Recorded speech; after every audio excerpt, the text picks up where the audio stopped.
Lead contamination in the water supply of Flint, Michigan has made headlines around the nation. But here in Los Angeles, the residents of Southeast LA are dealing with a lead crisis of their own. Cleanup is underway at homes and businesses in Southeast LA County, where officials say operations at Exide Technologies' battery recycling plant in Vernon may have strewn lead over as many as 10,000 properties. Exide Technologies shut down the plant last March to avoid prosecution for violating federal pollution laws. But the California Department of Toxic Substance Control says it may have left literal tons of lead contamination in its wake. But for many locals, this scene is all too familiar. Miguel Ortega is a resident of the City of Commerce. I've lived here all my life. He and his parents share a home near the school Ortega attended as a youngster. Yet despite the plentiful fruit trees and sun-drenched sidewalks, his memories of playing outdoors as a kid aren't all fun and games. I remember going to the Bell Gardens High School and I wanted to run. I was short of breath.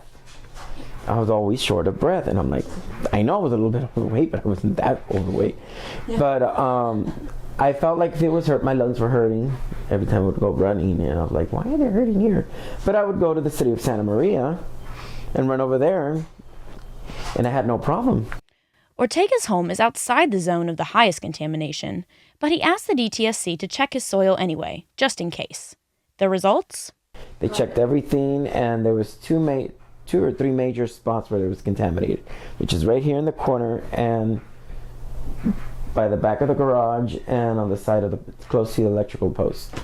Now Ortega is awaiting a call from officials so he can schedule cleanup on his property.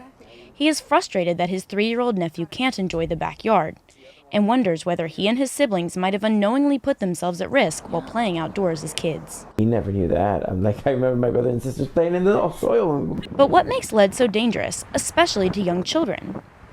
You can't reverse the impacts of lead. So once you get exposed to it and damage happens, it's there with you for the rest of your life. Dr. Jill Johnston is an environmental scientist at the University of Southern California's Keck School of Medicine. Her research focuses on the long-term social impacts of exposure to toxins in the environment. Low exposures to lead, that you have deficits in learning, decreases in intelligence, behavior problems associated with hyperactivity or violence.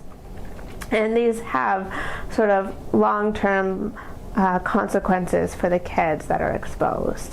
Which is all the more reason to take extra care to protect communities like the one Mr. Ortega calls home. To tell us a little bit more about lead in Los Angeles, we have Dr. Jill Johnston here in the studio. Dr. Johnston, thank you so much for making time for The Current today. Yes, thank you. I'm glad to be here. So Dr. Johnston, we know you're examining the impact of lead from Exide on communities in Southeast LA, but can you tell us a little bit more about your research and exactly what kind of work you're doing? Yeah, so I tend to do what we call community-driven research, so trying to look into questions that are really important to communities, and with a particular emphasis on environmental justice communities, so low-income, people of color that are impacted by toxic industries. And so one of the big questions from this Exide community is understanding what their exposure has been long-term. How much lead is in their body to understand what the health impacts could be. Got it. So one way to look at this is to measure lead in baby teeth. And by collecting baby teeth, we can look at lead levels from the mother while she was pregnant and then in the first 2 years of life of the child. So that's kind of the current work that we're doing with the community. Got it. Okay, so when you do get the results, what do you expect to see based on your experience? So generally we find that while in utero is when you have the biggest exposure to lead. So I expect to see the most exposure occurring in utero, and then sort of it tapers off as the child grows. Got it. But, I mean, based on the data that we have about the lead in the soil, I mean, it seems like lead contamination could be a really big issue for people that are living in this community. Got it. And, you know, we've been hearing a lot about Flint, obviously, with, you know, their water crisis and having lead in the water. How does that compare to what we're seeing from Exide? So I think it's still yet to be determined. You know, it's definitely a huge health crisis. That's what we see here in Southeast LA, that this community has been exposed to really high levels of lead for at least 30 years. So, I mean, I think there could be really long-term impacts for the communities there. Right, right. And so is this, I mean, is lead the biggest concern, do you think, of families living in this area? Or what perhaps is, what kinds of things do people who are living here have to deal with besides lead? Yeah, so unfortunately, we see in Southeast LA just a multitude of polluting industries that are near the community. So it's bisected by several freeways that carry, tens of thousands of diesel trucks every day, which release really harmful air pollutants. There's also such things as like rendering plants, which cause really strong odors. There's the rail yard where all the trucks come to ship goods out to warehouses.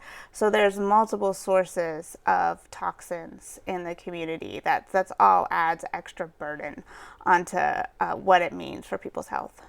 Right, right. And so what kinds of things do you think we can do, perhaps just as a community, to maybe alleviate some of this problem for these individuals? Because they had no idea that this was happening to them. So what do people need to know?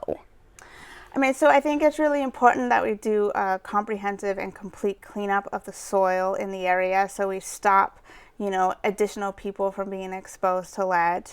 And then I think we need to take a more holistic approach to addressing these multiple sources of contaminants in the community so that, we don't have these toxic hotspots where people are really overburdened. Got it, got it. All right, well, thank you so much for joining us, Dr. Thank you, Johnston, Helen. and really looking forward to seeing the results of your study.